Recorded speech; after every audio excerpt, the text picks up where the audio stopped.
తెలంగాణలో అప్రకటిత ఎమర్జెన్సీ కొనసాగుతున్న పరిస్థితి కనబడతా ఉన్నాయి. రేవంత్ రెడ్డి నాయకత్వం వచ్చిన కాంగ్రెస్ ప్రభుత్వం ప్రజలకు ఇచ్చిన ఏ హామీని కూడా నెరవేర్చడం చేతగాక, పరిపాలన చేయడం చేతగాక, ప్రజల నుంచి వచ్చే నిరసనల్ని తట్టుకోలేక అన్నిటిపైన నిషేధాలు విధించే పరిస్థితికి వచ్చింది.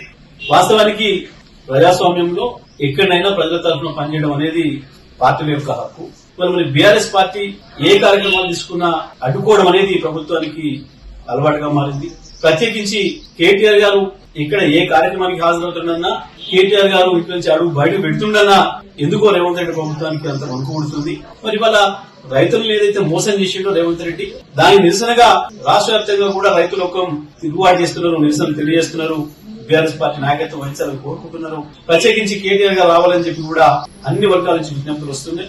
దాంట్లో భాగంగా ఇవాళ రైతులకు ఏదైతే మోసం చేసిండో రేవంత్ రెడ్డి, రుణమాఫీ విషయంలో కావచ్చు, రైతు భరోసా విషయంలో కావచ్చు, మిగతా అన్ని విషయాలలో మోసం చేస్తున్న నిరసనగా నీళ్ల విషయంలో కూడా ఒకవైపు కృష్ణా గోదావరిలో నీళ్లు ఉండి కూడా నీళ్లు ఇవ్వలేక ఇవాళ పొలాలను ఎండబెడతా ఉన్నాడు.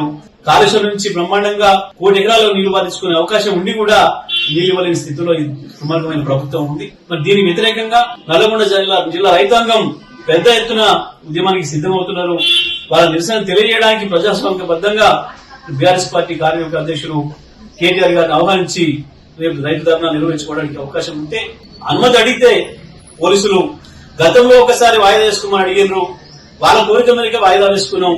మళ్ళీ వాళ్ళ పనికి మళ్ళీ సాకులు, కుంటి సాకులు చూపిస్తూ మేము ఏర్పాటు చేయలేమని చెప్పి ఇవాళ మేము రిజెక్ట్ చేస్తున్నామని చెప్పి ఇవాళ రేపటి తెలంగాణ ధర్నాను బీఆర్ఎస్ పార్టీ రైతుల తరఫున నిర్వహించే ధర్నా ఏదైతే ఉందో దానికి అనుమతి ఇవ్వకపోవడాన్ని నేను తీవ్రంగా ఖండిస్తా ఉన్నా. ఎట్టి పరిస్థితులలో అనుమతి ఇచ్చి తీరాలి. మా ప్రజాస్వామిక హక్కు. మేము ధర్నా జరిపి తీరుతాం, అందులో సందేహమే లేదు. ఏ పరిస్థితుల్లో కూడా కోర్టు ద్వారా కూడా మాకున్న అవకాశాన్ని మేము వినియోగించుకుంటాం.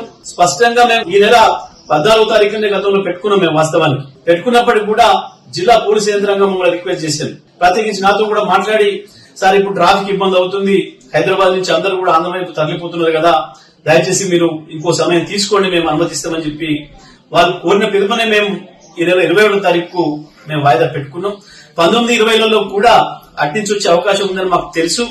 అందుకనే మాకు 19, 20 పెట్టుకోమని చెప్పి వాళ్ళు అన్నిప్పటికి కూడా మేమే ఆ విషయం చెప్పి లేదు మన రిటర్న్ వచ్చే వాళ్ళు కూడా ఉంటారు, 19వ తారీఖు ఆదివారం కూడా వస్తారు, కాబట్టి సోమవారం కూడా సెలవు ఇచ్చి మేము మంగళవారం నాడు 21వ తారీఖు నాడు పెట్టుకుంటామని చెప్పి స్పష్టంగా చెప్పినప్పటికీ కూడా ఇవాళ మళ్ళీ ఏదో ఒక కుంటి సాకులు చూపిస్తూ ధర్నాను రిజెక్ట్ చేస్తూ, మా అనుమతిని రిజెక్ట్ చేస్తూ ఏదైతే జిల్లా పోలీసులు ఇవాళ ఉత్తర్వులు ఇచ్చారో ఇది పూర్తిగా రాష్ట్ర ప్రభుత్వం పైనుంచి వచ్చిన ఉత్తర్వుల మేరకు మాత్రమే జరిగింది. ఎందుకంటే జిల్లా పోలీసు యంత్రాంగానికి అక్కడ అంత ఇబ్బందులు జరిగే పరిస్థితి ఏం లేదు. గతంలో కూడా మనం చూసినాం, మహబూబాబాద్ అన్నప్పుడు కూడా కుంటి సాకులు పెట్టి రిజెక్ట్ చేసినారు. అయినప్పటికీ కూడా మేము కోర్టు అనుమతితో పోయినాం. వేలాది మంది వచ్చినప్పటికీ కూడా ప్రశాంతమైన వాతావరణంలోనే మా ధర్నా జరిగింది. కేటీఆర్ గారు ఎక్కడికి వెళ్లినా సరే ప్రశాంతమైన వాతావరణంలోనే ప్రజలందరూ కూడా తమ నిరసన కార్యక్రమాలను వ్యక్తం చేస్తున్నారు. నల్లగొండలో కూడా రేపు అదే పద్ధతిలో చేస్తాం. ఎట్టి పరిస్థితుల్లో కూడా ధర్నా నిర్వహించి తీరుతాం. ఇది మాకుండే హక్కు. పార్టీగా ప్రజలతో కొట్టాల్సిన బాధ్యత మాకుంది. ఈ రేవంత్ రెడ్డి ప్రభుత్వం ఇప్పుడే ఏడాది కాలానికే భయపడిపోతా ఉంది. వీళ్ళ తిరిగితనం మాకు అర్థమవుతుంది. వీళ్ళ చేతగాని పరిపాలన విధానం మాకు అర్థమవుతా ఉంది. ఈయన ఇక్కడేదో చేసినా అని చెప్పి రైతులు మోసం చేసినా కాకుండా బయట దేశాల్లో పోయి ఏదో తిరిగి ఆడ గప్పాలు కొట్టుకుంటున్నాడు. కేటీఆర్ గారు వస్తే ఇవన్నీ కూడా బయటపడతాయన్న భయంతోనే ఈ రకంగా మా గొంతులకే ప్రయత్నం చేస్తున్నారు. ప్రభుత్వం ఎటువంటి దుర్మార్గమైన ప్రయత్నాలు చేసినా మేము నల్లగొండలో తప్పకుండా రైతులందరూ సమీకరించి ధర్నా నిర్వహించి తీరుతాం.